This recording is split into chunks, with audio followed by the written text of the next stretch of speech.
ខ្យល់ព្យុះកើតឡើងដោយសារការប្រែប្រួលនៃសម្ពាធខ្យល់និងថាមពលពីកម្ដៅរបស់ផែនដីជាពិសេសនៅលើសមុទ្រដែលមានទឹកក្តៅដំណើរការកើតមានជាសង្ខេបមានដូចជា 1. ទឹកសមុទ្រក្តៅជាទូទៅលើសពីប្រហែល 26.5 អង្សាបង្កឲ្យទឹកហួតឡើងជាចំហាយ 2. ចំហាយទឹកឡើងខ្ពស់ហើយត្រជាក់ក្លាយជាពពកនិងភ្លៀងក្នុងដំណើរការនេះវាបញ្ចេញកម្ដៅដែលផ្ដល់ថាមពលបន្ថែមដល់ប្រព័ន្ធព្យុះ 3. សម្ពាធខ្យល់ទាបកើតឡើងនៅកណ្ដាលតែខ្យល់ពីតំបន់ជុំវិញដែលមានសម្ពាធខ្ពស់ហូរចូល 4. ដោយសារការបង្វិលរបស់ផែនដីឥទ្ធិពល Coriolis Effect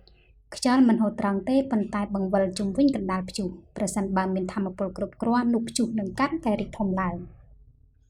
ព្យុះធំ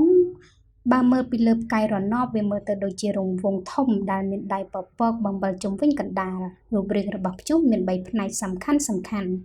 មួយផ្នែកព្យុះគឺជាតំបន់កណ្ដាលមានរាងមូលអាកាសធាតុស្ងប់ជាងកន្លែងផ្សេងហើយពេលខ្លះអាចឃើញមេឃស្រឡះ 2. ជញ្ជាំងភ្នែកជារង្វង់ពពកក្រាស់ជុំវិញភ្នែកនេះជាតំបន់ដែលមានខ្យល់ខ្លាំងបំផុតនិងភ្លៀងធ្លាក់ខ្លាំងបំផុត 3. ខ្សែពពកបង្វិលជាខ្សែពពកវែងបង្វិលចេញពីកណ្ដាលដែលនាំមកនូវភ្លៀងនិងខ្យល់ហេតុអ្វីបានជាគេហៅវាថាជាភ្នែកព្យុះព្រោះនៅកណ្ដាលព្យុះខ្យល់ចុះក្រោមជំនួសឲ្យការឡើងលើធ្វើឲ្យពពកមានតិចជាងជុំវិញកណ្ដាលវិញមានជញ្ជាំងពពកក្រាស់និងខ្យល់បក់ខ្លាំងពេលថតពីលើអាកាសឬពីផ្កាយរណបកណ្ដាលដែលស្រឡះជាងគេត្រូវបានហ៊ុមព័ទ្ធដោយពពកក្រាស់ដូច្នេះវាមើលទៅដូចជាភ្នែករបស់មនុស្សព្យុះដែលចាត់ទុកថាខ្លាំងក្លាបំផុតនិងអាចបង្កគ្រោះមហន្តរាយធ្ងន់ធ្ងរគឺព្យុះត្រូពិចកម្រិតខ្ពស់បំផុត